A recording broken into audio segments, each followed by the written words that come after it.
Hello बच्चों, welcome to the video mastermind channel. तुम YouTube पे हो और देख रहे हो मास्टरमाइंड चैनल में मैथ्स का चैप्टर 3 का पार्ट 3 वीडियो हम करने वाले हैं। इससे पहले वीडियो में हम देख चुके थे कि पेयर ऑफ लीनियर इक्वेशन के जो दो इक्वेशन होते हैं उसके बीच में तीन सॉल्यूशंस पॉसिबल है। कौन से तीन बच्चों? Unique solution, infinitely many solution, no solution. अब इनको सॉल्व करने के तरीके हम देखे थे कि ग्राफिकल मेथड था, वो भी हमने पिछले वाले पार्ट में कवर कर लिया। अब शुरू करते हैं हम एल्जेब्रिक मेथड्स। एल्जेब्रिकल मेथड मतलब बिना ग्राफ के आपको सॉल्व करना है, मतलब जो नॉर्मली हम सॉल्व करते हैं उसको हम एल्जेब्रिक मेथड्स बोलते हैं। कितने मेथड्स है एल्जेब्रिक मेथड्स में? तीन मेथड है। कौन से? सब्स्टिट्यूशन, एलिमिनेशन और क्रॉस मल्टीप्लिकेशन। तो अभी हम करने वाले हैं हमारा फर्स्ट वाला, that is method of substitution. इसके लिए हम एक एग्जांपल ले लेते हैं। एग्जांपल के थ्रू मैं एक्सप्लेन आपको कर देता हूँ। Example number 7। Example number 7। तो एग्जांपल नंबर 7 जो है हमारा, ठीक है, उसमें लिखा हुआ है 7x minus 15y equals to 2, equation 1 है। और दूसरा है x plus 2y equals to 3, x plus 2y equals to 3। ठीक है, तो ये आपका फर्स्ट इक्वेशन है, इक्वेशन 1, और ये है आपका इक्वेशन 2। ठीक है, तो मेथड ऑफ सब्स्टिट्यूशन क्या बोलते हैं? हमें पूरा सब्स्टिट्यूशन का लॉजिक यूज़ करना है। मतलब ही वो मेथड का नाम में ही मीनिंग है पूरा सब्स्टिट्यूशन, मतलब हमको सब्स्टिट्यूशन ही करना है। तो क्या करना है देखो बच्चों, सबसे पहले तो आप इक्वेशन 1 या 2 कोई एक सेलेक्ट करो। ठीक है, अब कौन सा सेलेक्ट करना है वो मैं बताऊंगा कैसे। आप x के और y के कोएफिशिएंट्स देखो। यहाँ पे x का कोएफिशिएंट क्या है? 7 है।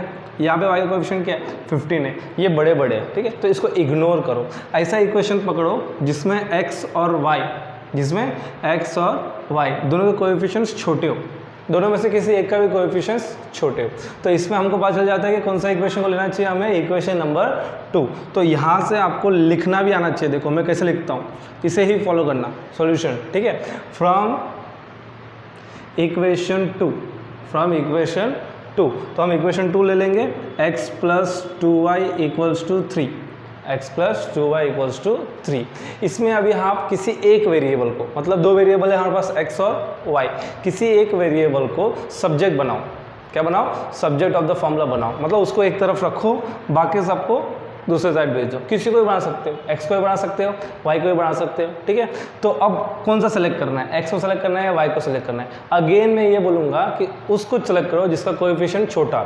जैसे इसमें x का कोएफिशिएंट क्या है? 1, इसमें y का कोएफिशिएंट क्या है? 2। So it is better to select x। वो छोटा है, उसका कोएफिशिएंट तो कुछ करने की जरूरत नहीं पड़ेगी। तो take x is equals to 3 minus 2y, x is equals to 3 minus 2y। वापस समझा रहा हूँ मैं आपको, दो इक्वेशन दिया जाएगा और बोला गया है कि solve by method of substitution. तो आप क्या करोगे, दोनों में से पहले एक ऐसा इक्वेशन सेलेक्ट करोगे जिसके कोएफिशिएंट्स छोटे हो। किसके कोएफिशिएंट्स? x और y के। ठीक है, तो मैंने सेलेक्ट कर लिया सेकेंड इक्वेशन। क्या सेलेक्ट कर लिया? Second equation. लिखना है from equation 2 x plus 2y equals to 3। इसमें किसी एक वेरिएबल को आपको सब्जेक्ट बनाना है। आप x को भी बना सकते हो, आप y को भी बना सकते हो, लेकिन उसको लेना जिसका कोएफिशिएंट छोटा है, तो जल्दी सॉल्व होगा। ठीक है, so x is equals to 3 minus 2y बन गया। इसको ऐसे रखते हैं। नेक्स्ट स्टेप आपको लिखना है सब्स्टिट्यूट। क्या आ रहा है हमारा यहाँ पे? x is equals to 3 minus 2y, x is equals to 3 minus 2y।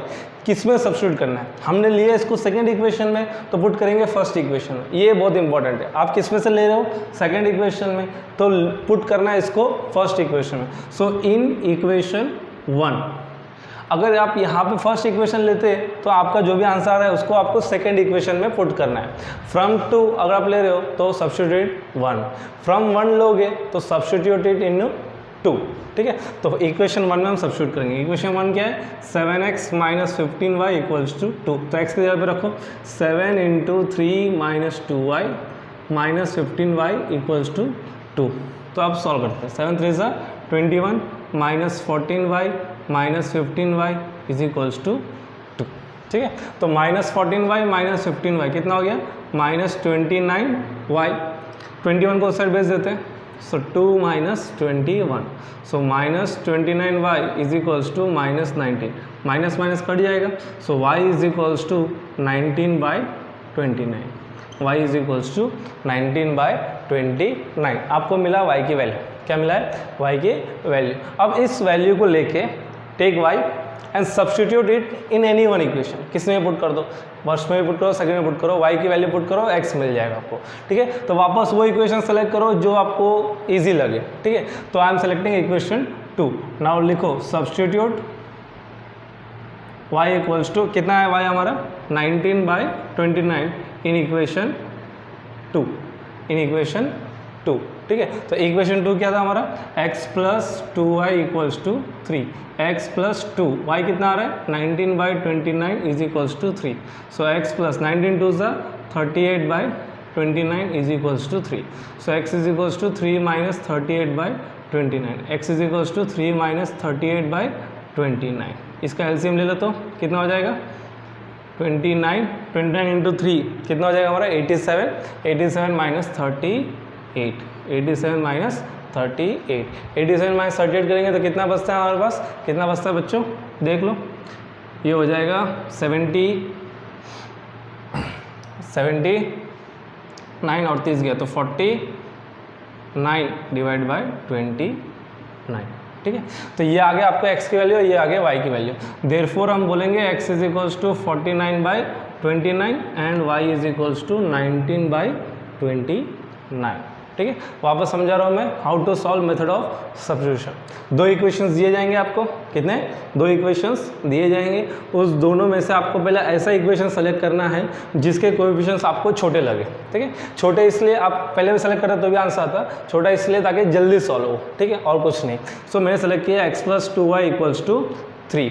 उसमें से क्या करना है, किसी एक वेरिएबल को आपको सब्जेक्ट बनाना है, किसी भी वेरिएबल को, x को बना सकते हो, y को भी बना सकते हो, वापस उसको बनाओ जो आपको छोटा लगे। तो 3 माइनस 2y ये आ गया, substitute x equals to 3 minus 2y in equation 1। अगर आप सेकेंड उठाए पहले तो जो आ रहा है आंसर उसको फर्स्ट में सब्स्टिट्यूट करना है, अगर आप फर्स्ट उठाते हो उसमें से जो आ रहा है उसको सेकेंड में पुट करना है। याद रखना ये चीज़, सेकेंड लिए तो आंसर को फर्स्ट में पुट करना है, फर्स्ट लिए हो तो उसको सेकेंड में पुट करना है। अगर आप फर्स्ट लेके फर्स्ट में पुट करोगे तो आंसर नहीं आएगा, ठीक है, याद रखना ये बात। तो ये पुट कर दिया हमने, तो y हमको मिल रहा है 19/29। जैसे y मिल जाता है, जैसे एक आंसर मिल जाता है, अब किसी में भी पुट कर सकते हो आप, अब किसी में भी पुट कर सकते हो, तुम्हारी मर्जी है। जैसे एक आंसर आ गया, आप किसी में भी पुट करो, दूसरा आंसर मिल जाएगा। तो मैंने सेकेंड में पुट किया वापस, क्योंकि मुझे सेकेंड इक्वेशन सिंपल लगा, ठीक है। So this is your method of substitution, ठीक है। तो इसके ऊपर एक और तुमको क्वेश्चन करवा देता हूँ मैं, ठीक है। एग्जाम्पल 7 हो गया हमारा। So let us move fast forward. Exercise में बहुत क्वेश्चंस आपको मिल जाएंगे, ठीक है। तो मैं कोई एक क्वेश्चन कर देता हूँ तुम्हारे लिए। एक्सरसाइज 3.3 का फर्स्ट क्वेश्चन कर लेते हैं। एक्सरसाइज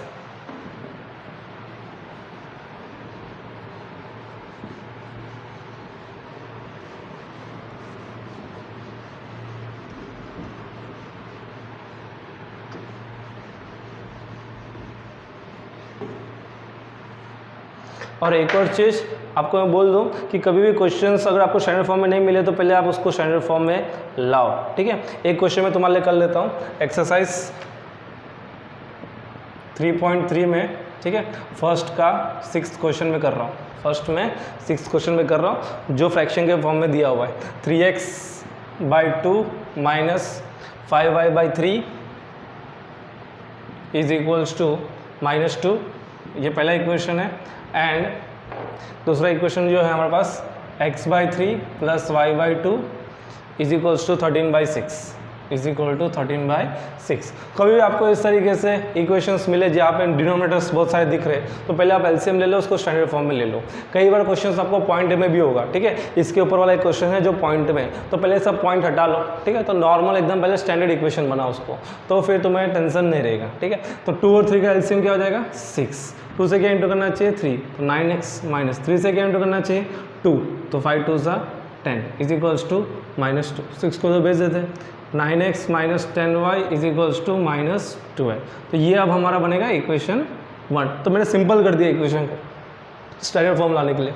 इसको सॉल्व करो, एलसीएम क्या है 6, 2x plus 3y is equals to 13/6, 6 cut गया, 2x plus 3y equals to 13 ये हो गया आपका इक्वेशन नंबर 2। मिल गए 2 इक्वेशन, ठीक है। अब वही प्रोसेस हमको करना है, उठाओ कौन सा इक्वेशन उठाना चाहिए, तो वो ज़्यादा सिंपल है, उसके कोएफिशिएंट्स 2 और 3 है। उसके कोएफिशिएंट्स क्या है, 2 और 3। तो क्या लिखेंगे हम लिखेंगे फ्रॉम इक्वेशन 2। इक्वेशन 2 क्या है हमारा, 2x + 3y = 13। उसमें किसको सब्जेक्ट बनाना है, तुम्हारी मर्जी। x का कोएफिशिएंट छोटा है 2, इसलिए हम x को बनाएंगे। सो 2x = 13 - 3y, x = 13 - 3y/2। ये बना हमारा x। किस में से बनाया हमने इसको, फ्रॉम इक्वेशन 2। तो क्या करेंगे अब, सब्स्टिट्यूट x = 13 - 3y/2 इन इक्वेशन 1। इक्वेशन 1 क्या है हमारा, 9x - 10y = -12।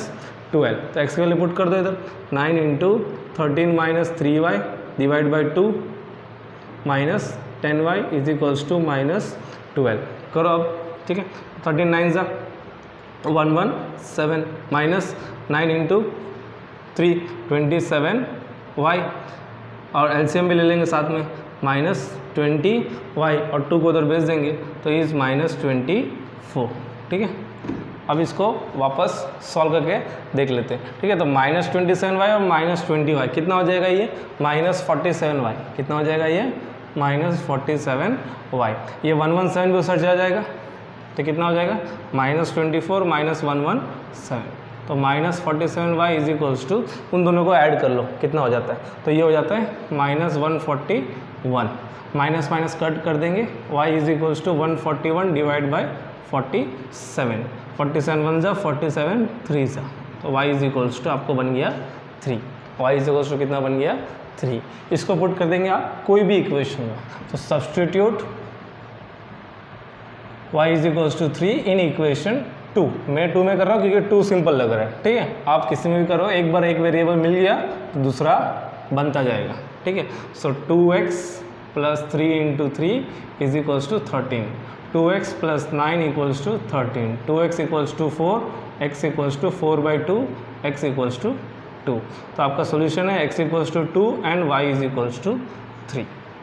x = 2 and y = 3, ठीक है। तो method of substitution I hope सबको समझ में आया कि 2 इक्वेशन जैसे ही दिए हैं, दोनों को पहले स्टैंडर्ड में लाओ। आप देखो भाई, आपको x का कोएफिशिएंट, y का कोएफिशिएंट कौन से इक्वेशन में छोटे दिख रहे, उसको उठाओ, ठीक है। उसमें से कोई एक वेरिएबल को आप सब्जेक्ट बनाओ, कोई भी एक वेरिएबल को सब्जेक्ट बनाओ जो आपको इजी लगे।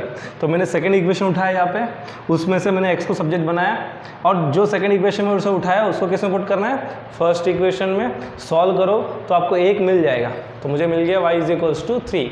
जैसे एक वेरिएबल मिल जाएगा उसको क्या करना है, आप कोई भी इक्वेशन में पुट करो और दूसरा वेरिएबल ढूंढ लो, ठीक है।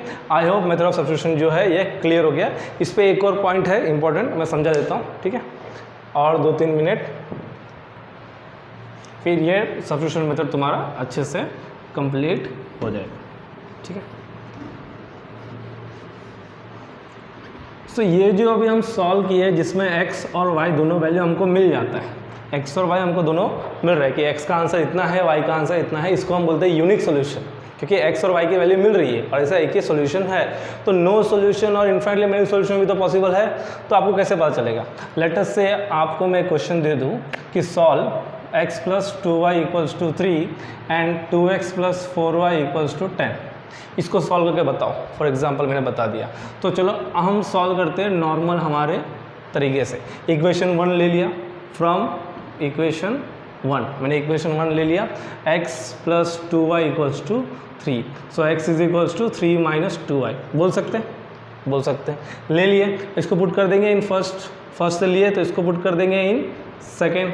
Substitute x = 3 - 2y in equation 2। तो पुट करते हैं अब 2x + 4y = 10 में पुट करते हैं। सो 2 × x की वैल्यू क्या ली, 3 - 2y + 4y = 10।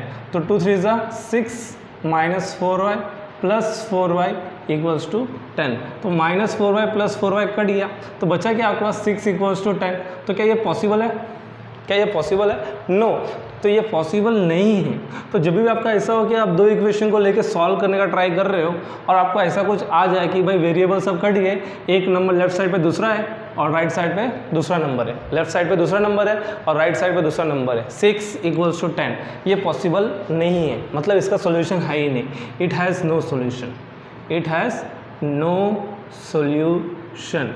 आपको कुछ करना नहीं, आपको अपना मेथड फॉलो करना है कि भाई कोई एक इक्वेशन उठाओ, सब्जेक्ट बनाओ, दूसरे में पुट करो और सॉल्व करो। अगर वेरिएबल्स कट जाते हैं, अगर वेरिएबल्स कट जाते हैं, 6 = 10 ऐसा आ रहा है कि एक नंबर कोई दूसरे नंबर के इक्वल पॉसिबल नहीं है, तो इट हैज़ नो सोल्यूशन। ठीक है, अगर इसी जगह पे मान लो यहाँ पे होता 6, क्या होता है यहाँ पे 6, तो अब हम सॉल्व करने का ट्राई कर लेते हैं। तो यहाँ पे होता 6, तो आपको क्या मिल जाता है, ये तो कट गया, 6 = 6, 6 = 6, ये तो हमेशा होगा, 6 = 6 होगा कि नहीं होगा, हमेशा होगा। So that time it has infinitely many solution, it has infinitely many solutions. समझ में आ रहा है? अगर आप सॉल्व कर रहे हो, एक्स और वाई की वैल्यू मिल रही है आपको, तो वो यूनिक सोल्यूशन है। आप सॉल्व कर रहे हो, वेरिएबल कट जाता है, लेफ्ट साइड पे कोई दूसरा नंबर है, राइट साइड पे कोई दूसरा नंबर है, मतलब नो सोल्यूशन। आप सॉल्व कर रहे हो, लेफ्ट और राइट साइड दोनों नंबर से बच रहे हैं और दोनों सेम नंबर है, तो it has infinitely many solution. तो ये था आज का हमारा topic, method of substitution. I hope आपको वीडियो पसंद आया हो तो लाइक, कमेंट और सब्सक्राइब कर देना। ठीक है, थैंक यू।